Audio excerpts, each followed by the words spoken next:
नमस्कार दोस्तों, स्वागत है फिर से एक नई वीडियो में। दोस्तों, जैसा कि आप लोगों को पता होगा कि शाम का हमारा प्रैक्टिस सेट जो है यूपी ट्रिपल एस का प्रैक्टिस सेट चलता है, जो कि अंकित भाटी सर की बुक से चल रहा है। इसमें से हमने 6 प्रैक्टिस सेट सॉल्व करा दिए हैं और आज 7वां प्रैक्टिस सेट है दोस्तों। इससे पहले कि आप 6 जो प्रैक्टिस सेट सॉल्व कराए गए हैं उसको नहीं देखे हैं तो डिस्क्रिप्शन में आपको लिंक मिल जाएगा, आप वहाँ से जाके पिछला प्रैक्टिस सेट सॉल्व कर सकते हैं। ठीक दोस्तों, अगर बात करें इस पीडीएफ को डाउनलोड करना चाहते हैं तो डिस्क्रिप्शन में आपको टेलीग्राम चैनल का लिंक दिया गया है, आप वहां से जाके पीडीएफ को भी डाउनलोड कर सकते हैं। ठीक दोस्तों, और यह रोज़ हमारी क्लास जो है शाम 3:30 बजे जो है अपलोड की जाती है। ठीक, तो चलिए दोस्तों आज का प्रैक्टिस सेट सॉल्व करते हैं। पहला प्रश्न है दोस्तों, इसमें पूछ रहा है कि हड़प्पावासी किस वस्तु के उत्पादन में सर्वप्रथम थे। किस वस्तु के उत्पादन में पहले स्थान पे थे दोस्तों? मुद्रा में, कांसे के औजार में, या फिर कपास में, या फिर जौ में। तो हड़प्पावासी जो है कपास की वस्तु के उत्पादन में सर्वप्रथम थे। ऑप्शन ए हमारा सही होगा।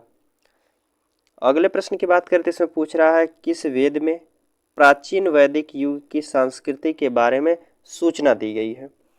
किस वेद में प्राचीन वैदिक युग के संस्कृति के बारे में सूचना दी गई है दोस्तों? ऑप्शन आपके सामने है ऋग्वेद, यजुर्वेद, अथर्ववेद या फिर सामवेद। तो प्राचीन वैदिक युग की संस्कृति के बारे में जो सूचना दी गई है यह ऋग्वेद में दी गई है। ऑप्शन ए हमारा सही होता है। अगले प्रश्न की बात करते हैं दोस्तों, तो तीसरा नंबर का प्रश्न इसमें है। इसमें कह रहा है पाटलिपुत्र को किस शासक ने सर्वप्रथम अपनी राजधानी बनाया था। पाटलिपुत्र को सर्वप्रथम राजधानी अपना कौन बनाया था दोस्तों? चंद्रगुप्त मौर्य, सम्राट अशोक, या फिर चंद्रगुप्त विक्रमादित्य या कनिष्क। तो पाटलिपुत्र को चंद्रगुप्त मौर्य ने अपना सर्वप्रथम राजधानी बनाया था। पाटलिपुत्र को चंद्रगुप्त मौर्य पाटलिपुत्र को अपनी पहली राजधानी बनाया था। अगले प्रश्न की बात करते हैं, तो इसमें पूछ रहा है कि जो यात्री इब्न बतूता कहाँ से आया था। जो यात्री है इब्न बतूता यह कहाँ का रहने वाला था या कहाँ से आया था? मोरक्को से, फारस से, तुर्की से, मध्य एशिया से। तो इब्न बतूता जो है मोरक्को का रहने वाला था और यह मोहम्मद बिन तुगलक के शासनकाल में भारत आया था दोस्तों। अगला प्रश्न है हुमायूंनामा किसने लिखा है। हुमायूंनामा किसने लिखा है दोस्तों? ऑप्शन आपके सामने है गुलबदन बेगम, मुमताज महल, जहां आरा बेगम या फिर रोशन आरा बेगम। तो हुमायूंनामा की जो पुस्तक के लेखक हैं यह गुलबदन बेगम है। ऑप्शन ए हमारा सही होता है। अगले प्रश्न की बात करते हैं, तो अगला प्रश्न इसमें पूछ रहा है दोस्तों 1905 में बंगाल विभाजन जो है किस वायसराय ने किया था। 1905 में बंगाल विभाजन का निर्णय लिया गया था और कौन किया था विभाजन दोस्तों? Lord Hardinge, Lord Curzon, Lord Lytton या लॉर्ड मिंटो। तो 1905 में बंगाल विभाजन का जो वायसराय था उस समय तो लॉर्ड कर्जन था। ऑप्शन बी हमारा सही होता है। लॉर्ड कर्जन के शासनकाल में 1905 में बंगाल विभाजन हुआ था। अगला प्रश्न इसमें पूछ रहा है कि सांप्रदायिक निर्वाचन क्षेत्रों की पद्धति की शुरुआत भारत में किसके द्वारा की गई थी। जो सांप्रदायिक निर्वाचन क्षेत्रों की पद्धति की शुरुआत की गई थी किसके द्वारा की गई थी दोस्तों? 1892 का भारतीय परिषद अधिनियम, या 1909 का मार्लेमेंटो सुधार, या फिर 1919 का मॉन्टेगू चेम्सफोर्ड, या फिर 1935 का भारत सरकार अधिनियम। तो जो सांप्रदायिक निर्वाचन क्षेत्रों की पद्धति की शुरुआत की गई थी यह की गई थी 1909 मार्लेमेंटो रिफॉर्मर्स के अनुसार। ऑप्शन बी हमारा सही होगा। अगले प्रश्न की बात करते हैं, तो इसमें पूछ रहा है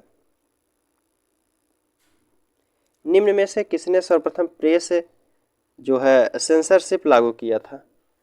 किसने सर्वप्रथम प्रेस सेंसरशिप लागू किया था दोस्तों? वेलेजली था, या हेस्टिंग था, जॉन एडम्स था, या डलहौजी थे। तो इसका सही आंसर जो होगा सेंसरशिप पहले लागू करने लिया था जो दोस्तों लागू किया था सर्वप्रथम लागू वेलेजली ने किया था। ऑप्शन ए होगा वेलेजली। अगला प्रश्न है, इसमें पूछ रहा है कि निम्नलिखित में से सुमेलित नहीं है। इनमें से एक सुमेलित नहीं है दोस्तों। आर्य जो है प्रथम कह रहा कि प्रार्थना समाज की स्थापना कौन किए थे? तो डॉक्टर आत्माराम पंडुरंग थे। ठीक, आत्मीय सभा की स्थापना कौन किए थे? तो ये देवेंद्रनाथ टैगोर नहीं थे दोस्तों। आत्मीय सभा की स्थापना की बात करें तो राजा राम मोहन राय ने किए थे। आत्मीय सभा की स्थापना की बात करें तो इसको राजा राम मोहन राय द्वारा किया गया था। और कब किया गया था? तो 1915 में राजा राम मोहन मोहन द्वारा जो है आत्मीय सभा का स्थापना किया गया था। तो यही हमारा गलत होगा। ठीक दोस्तों, ऑप्शन बी हमारा जो कि सही होगा। और उसमें पूछा था सुमेलित नहीं है, तो सुमेलित नहीं है कौन सा? ऑप्शन बी सुमेलित नहीं है। अगला इसमें पूछ रहा है कि दोस्तों निम्नलिखित में से किसने 1904 से लगातार भारत को स्वशासन देने पर बल दिया था? निम्नलिखित में से कौन व्यक्ति हैं जो 1904 से लेकर लगातार स्वशासन देने का बल दिए थे, स्वशासन देने पर बल दिए थे दोस्तों? एम.एस. बनर्जी हैं, अरविंद घोष हैं, फिरोज शाह मेहता हैं, दादा भाई नौरोजी हैं। तो इसका सही आंसर जो होगा दादा भाई नौरोजी जो हैं 1904 से लगातार भारत को स्वशासन देने पर बल दिए थे। ऑप्शन जो होगा ऑप्शन डी हमारा सही होता है। अगले प्रश्न की बात करते हैं तो 11 नंबर का प्रश्न है। इसमें पूछ रहा है कि मिलान करना है दोस्तों, सूची 1 को सूची 2 से मिलान करना है। ऑप्शन आगे देखते हैं हम। पर्वत दिया है और देश दिया है। इसमें पूछा है एटलस पर्वत कहाँ है? एटलस एटलस पर्वत की बात करें दोस्तों तो यह मोरक्को में है। और किलिमंजारो की बात करें तो किलिमंजारो जो पर्वत है तंजानिया में है। चिम्बारो जो पर्वत जो है इक्वाडोर में है। और पेरेनीज या पायरेनीज जो है फ्रांस में है, फ्रांस या स्पेन में है। तो पिरेनीज का पर्वत जो है फ्रांस में है। तो ऑप्शन कौन सा हमारा होगा? ऑप्शन देखते हैं। पहले का चौथा है, दूसरे का तीसरा। पहले का चौथा, दूसरे का तीसरा ऑप्शन ए में है। तो हमारा ऑप्शन ए हमारा सही होगा। अगले प्रश्न की बात करते हैं तो इसमें पूछ रहा है कि 12 नंबर का प्रश्न है। इसमें क्वेश्चन नंबर 12 कह रहा है कि भारत की पूर्व से पश्चिम तक की लंबाई कितनी है? पूर्व से लेकर पश्चिम तक की लंबाई कितनी है दोस्तों? तो पूर्व से लेकर पश्चिम तक की जो लंबाई है 29-33 है, 29-33। और बात करें दक्षिण से लेकर उत्तर तक की कितनी लंबाई है? उत्तर से दक्षिण तक की, तो उत्तर से दक्षिण जो लंबाई है 32-14 है, 32-14 किलोमीटर। लेकिन हमसे पूछा है पूर्व से पश्चिम की लंबाई कितनी है? तो 29-33 है। ऑप्शन ए हमारा सही होगा, 29-33 किलोमीटर। अगले प्रश्न की बात करते हैं तो इसमें पूछ रहा है, इसमें है दोस्तों कि कह रहा है कि पर्वतों के निम्नलिखित श्रेणियों में से किस श्रेणी से हिमालय संबंधित है? किन पर्वत श्रेणी से हिमालय श्रेणी जो हिमालय पर्वत जो है संबंधित रखता है किस से? तो यह हिमालय पर्वत जो है एक वलित पर्वत है, वलित पहाड़ या वलित पर्वत है। ऑप्शन डी हमारा सही होगा। अगले प्रश्न की बात करें तो इसमें पूछ रहा है भारत की लवण नदी के नाम से किसे जाना जाता है? भारत की लवण नदी के नाम से किसे जाना जाता है? माही को, लूनी को, बनास को, साबरमती को। तो इनमें से जो लवण नदी के नाम से जाना जाता है लूनी नदी को। यह दोस्तों अरावली पर्वत से निकलती है और राजस्थान में ही समाप्त हो जाती है। बात करें माही नदी की तो माही नदी जो है कर्क रेखा को 2 बार काटती है। अगले प्रश्न की बात करते हैं तो इसमें पूछ रहा है भारत के किस भाग में उष्णकटिबंधीय सदाबहार वन नहीं पाए जाते हैं? उष्णकटिबंधीय सदाबहार वन नहीं पाए जाते हैं किस क्षेत्रों में? पूर्वी घाट में, अंडमान निकोबार में, उत्तर पूर्वी क्षेत्र में, पश्चिमी घाट में। तो इसका सही आंसर जो होगा पूर्वी घाट में जो वन पाए जाते हैं दोस्तों, यहाँ उष्णकटिबंधीय पर्णपाती वन पाए जाते हैं। सदाबहार नहीं, पर्णपाती वन पाए जाते हैं पूर्वी घाट में। अगला प्रश्न है कि उत्पादन के 4 कर हैं, कौन कौन से हैं? उत्पादन के जो 4 कारक हैं दोस्तों, कर नहीं कारक पूछा है। उत्पादन के 4 कारक कौन कौन से हैं? एक भूमि, श्रम, पूंजी और उद्यमिता। ऑप्शन ए हमारा सही होगा। अगले प्रश्न की बात करते हैं तो इसमें पूछ रहा है कि अर्थव्यवस्था को सभी आवश्यक नियंत्रणों और विनियमों से मुक्त करना क्या कहलाता है? जो सभी अयस्कों नियंत्रणों जो है नियंत्रणों और विनियमों से मुक्त कराना क्या कहलाता है दोस्तों? तो वह कहलाता है आपका उदारीकरण। ऑप्शन सी होगा, उदारीकरण कहलाता है। अगला प्रश्न है महामंदी आई थी, महामंदी कब आई थी दोस्तों? 1929 से 34 या 1924 से 34, 29 से 38 या फिर 39 से 43। तो महामंदी जो आई थी दोस्तों 1929 से लेकर जो है 38-39 तक की आई थी। तो ऑप्शन हमारा सी सही होगा, 1929 से लेकर 38-39 तक थी महामंदी। अगला प्रश्न है कि वर्ल्ड इकोनॉमिक आउटपुट रिपोर्ट के द्वारा किसके द्वारा जारी की जाती है। जो वर्ल्ड इकोनॉमिक आउटपुट रिपोर्ट है किसके द्वारा जारी की जाती है, ऑप्शन देख लेते हैं। ऑप्शन आपके सामने विश्व व्यापार संगठन द्वारा, अंतर्राष्ट्रीय मुद्रा कोष द्वारा, विश्व बैंक द्वारा या खाद्य एवं कृषि संगठन द्वारा। तो यह अंतर्राष्ट्रीय मुद्रा कोष द्वारा जो है जारी की जाती है। ऑप्शन जो होगा ऑप्शन बी हमारा सही होगा, अंतर्राष्ट्रीय मुद्रा कोष। अगले प्रश्न की बात करें तो इसमें पूछा पंचवर्षीय जो 5वीं पंचवर्षीय योजना का मूल उद्देश्य क्या था। जो 5वीं पंचवर्षीय योजना थी उसका मूल उद्देश्य क्या था। गरीबी हटाओ, सार्वजनिक वितरण प्रणाली के सुधार या समावेशी विकास या अपरजीवी विकास। तो पंचवर्षीय जो 5वीं पंचवर्षीय योजना का मूल उद्देश्य था गरीबी हटाओ। ऑप्शन ए हमारा सही होगा। अगले प्रश्न की बात करते इसमें पूछ रहा है कि भारतीय संविधान के अनुच्छेद 1 में यह घोषणा की गई है कि इंडिया अर्थात भारत क्या है। तो अनुच्छेद 1 में बात कही है भारत अर्थात इंडिया जो है राज्यों का एक संघ है। ऑप्शन ए हमारा सही होगा कि अनुच्छेद 1 में बातें कही गई है भारत अर्थात इंडिया जो है राज्यों का संघ है। अगले प्रश्न की बात करते हैं तो इसमें पूछ रहा है भारत के एकल नागरिकता की अवधारणा अपनाई गई है। एकल नागरिकता कहाँ के संविधान से ली गई है, इंग्लैंड के, यूएसए से, कनाडा के, फ्रांस के। तो एकल नागरिकता की बात करें दोस्तों तो यह इंग्लैंड के संविधान से ली गई है। ऑप्शन ए हमारा सही होता है। और अगला प्रश्न इसमें पूछा है कि निम्नलिखित में से कौन सुमेलित नहीं है।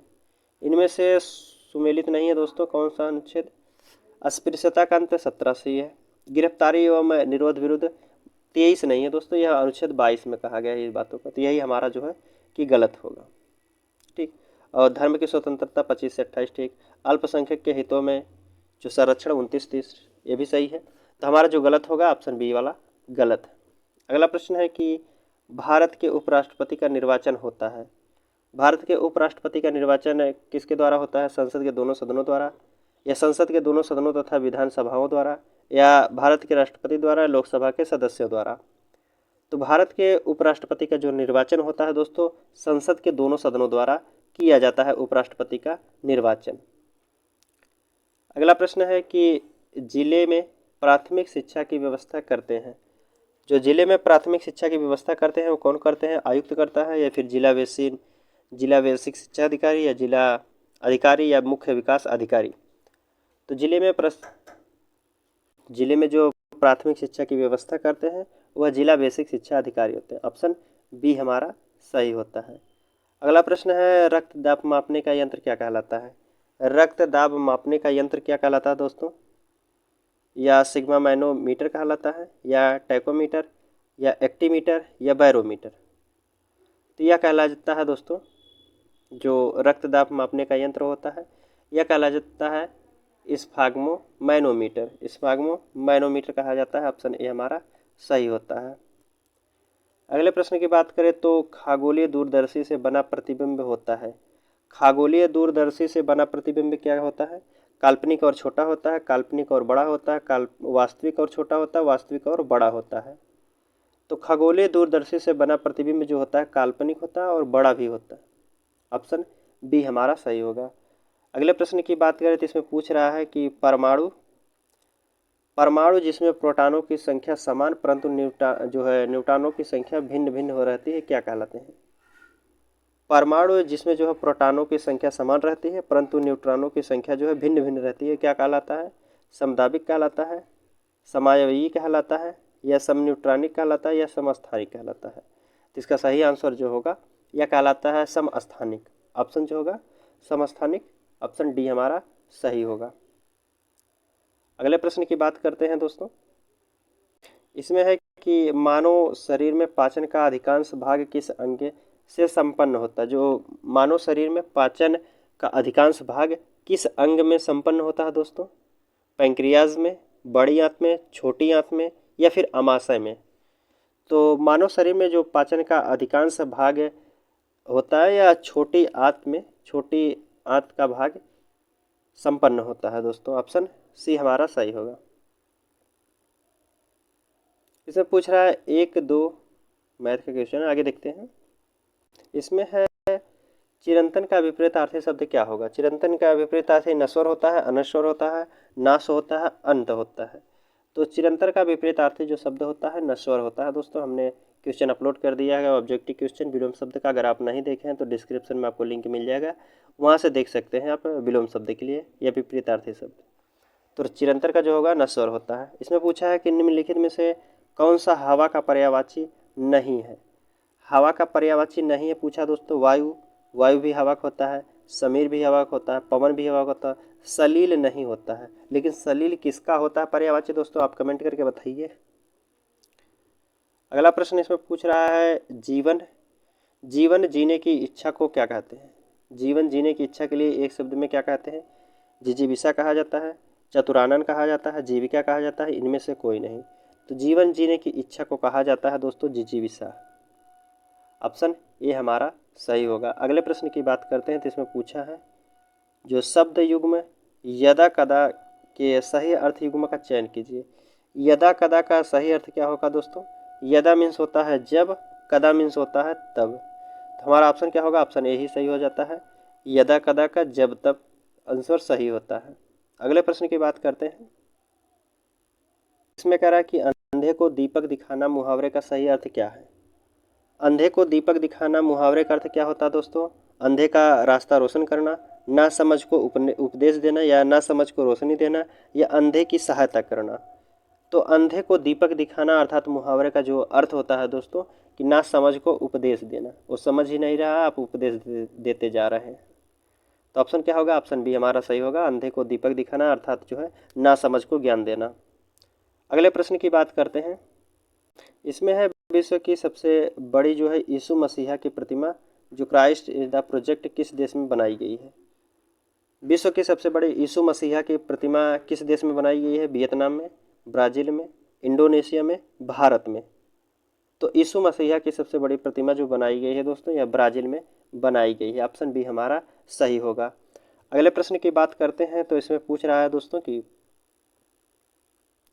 5 जनवरी 2022 को किसे फोटो पत्रकारिता जो है फोटो पत्रकारिता में रामनाथ गोयलनाक का पुरस्कार दिया गया था।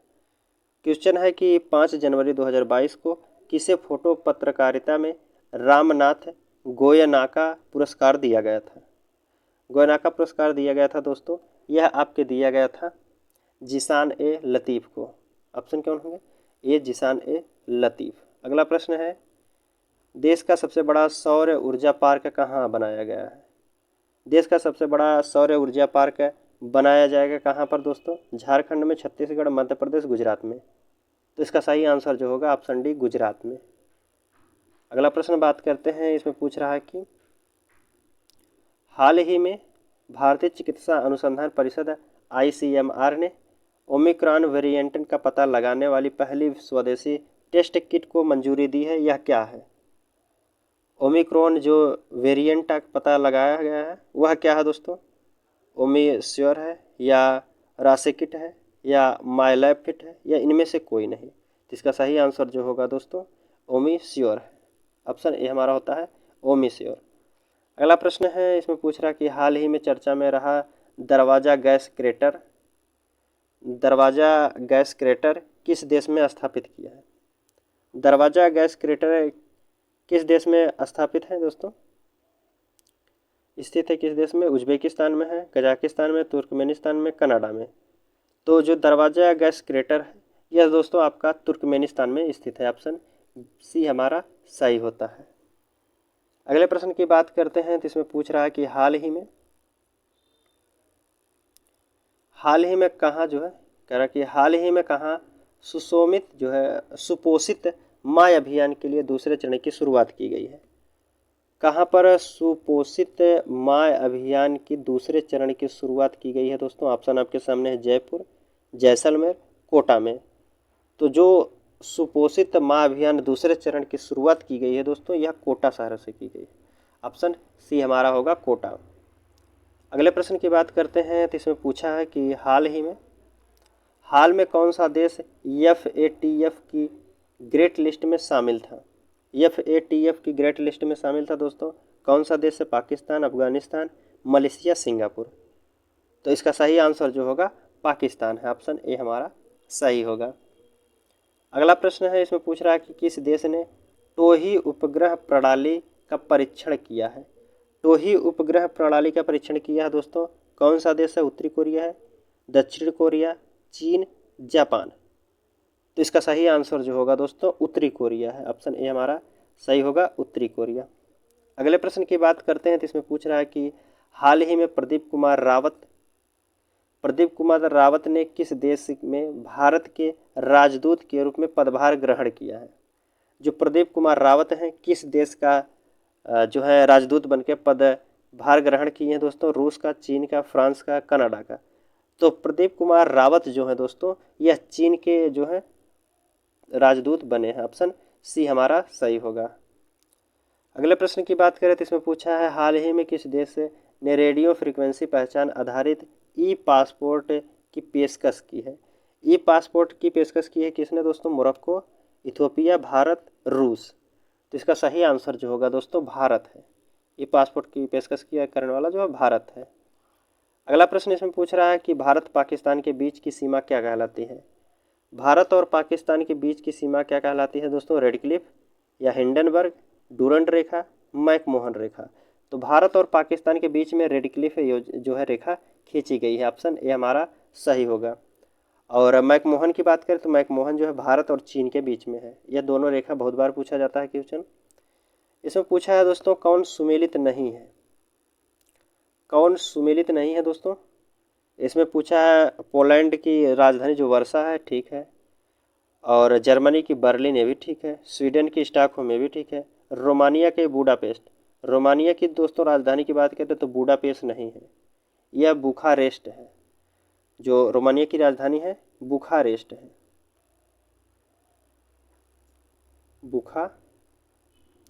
बुखारेस्ट राजधानी है रोमानिया की। तो हमारा जो सुमेलित नहीं है तो ऑप्शन डी हमारा सुमेलित नहीं है। अगले प्रश्न की बात करते हैं इसमें पूछ रहा है कि विधानसभा चुनाव में खड़े होने के लिए उम्मीदवार की कम से कम आयु कितनी होनी चाहिए? विधानसभा का सदस्य बनने के लिए आपको कम से कम 25 वर्ष की उम्र होनी चाहिए। 25 वर्ष की उम्र होनी चाहिए। ऑप्शन देख लेते हैं तो ऑप्शन किस में दिया 25 वर्ष की उम्र? ऑप्शन जो होगा ऑप्शन सी हमारा सही होता है, 25 वर्ष की उम्र। अगला प्रश्न है कि वर्ल्ड इकोनॉमिक आउटपुट रिपोर्ट किस संस्था के द्वारा प्रकाशित की गई थी? जो वर्ल्ड इकोनॉमिक आउटलुक रिपोर्ट किस संस्था के द्वारा प्रकाशित की गई थी? राष्ट्रीय मुद्रा कोष के द्वारा, विश्व बैंक, भारतीय रिजर्व बैंक के, या फिर अंकटाइल के द्वारा? तो इसका सही आंसर जो होगा दोस्तों यह जो प्रकाशित की गई थी यह अंतर्राष्ट्रीय मुद्रा कोष द्वारा, अंतर्राष्ट्रीय मुद्रा कोष द्वारा। अगले प्रश्न की बात करें तो इसमें पूछा है कि डल झील किस शहर में स्थित है? अजमेर में है, पुरी में, श्रीनगर में, या फिर मुंबई में? डल झील की बात करते हैं दोस्तों श्रीनगर में स्थित है। कहाँ है? श्रीनगर में। अगला प्रश्न है कि सबसे प्राचीन वाद्य यंत्र कौन है? सबसे प्राचीन वाद्य यंत्र कौन सा है? सितारा है, तबला है, सरोद है, वीणा है? तो सबसे प्राचीन वाद्य यंत्र जो है दोस्तों आपका तबला है। ऑप्शन डी हमारा सही होता है। अगला प्रश्न इसमें पूछा है कि प्राचीन भारत के पत्थर काटकर बनाई गई इमारतों का सबसे शुरुआती उदाहरण कौन सा है? जो प्राचीन भारत के पत्थर काटकर बनाई गई इमारतों का सबसे शुरुआती उदाहरण कौन सा है दोस्तों? बारबरा की गुफाएं, अजंता की गुफाएं, एलिफेटा की गुफाएं, या इनमें से कोई नहीं? तो जो प्राचीन पत्थर काटकर बनाए गए थे इमारतें वह बारबरा की गुफाएं हैं। ऑप्शन ए हमारा सही होता है, यह एक उदाहरण है। अगला प्रश्न है इसमें पूछा है कि संगाई महोत्सव कहाँ मनाया जाता है? जो संगाई महोत्सव है कहाँ मनाया जाता है दोस्तों? मणिपुर में, दिसपुर में, उदयपुर, जोधपुर में? तो संगाई जो महोत्सव मनाया जाता है ये आपका मणिपुर में मनाया जाता है। अगला प्रश्न दोस्तों इसमें पूछा है खेलो इंडिया यूथ गेम्स का मुख्यालय कहाँ है? खेलो इंडिया यूथ गेम का मुख्यालय जो है दोस्तों कहाँ है? बेंगलुरु में है, हिसार में है, नई दिल्ली में है, मुंबई में है? तो खेलो इंडिया यूथ गेम का मुख्यालय जो है नई दिल्ली में स्थित है। ऑप्शन सी हमारा सही होगा। आज का लास्ट क्वेश्चन है दोस्तों कि भविष्य का ईंधन कहा जाता है? भविष्य का ईंधन किसे कहा जाता है? हाइड्रोजन को, ऑक्सीजन को, सूर्य को, या हीलियम को? तो भविष्य का ईंधन कहा जाता है दोस्तों हाइड्रोजन को। ऑप्शन ए हमारा सही होता है। ठीक दोस्तों, आज का हमारा क्वेश्चन यही समाप्त होता हुआ। चलिए आपसे मिलते हैं अगले वीडियो में, तब तक के लिए धन्यवाद दोस्तों।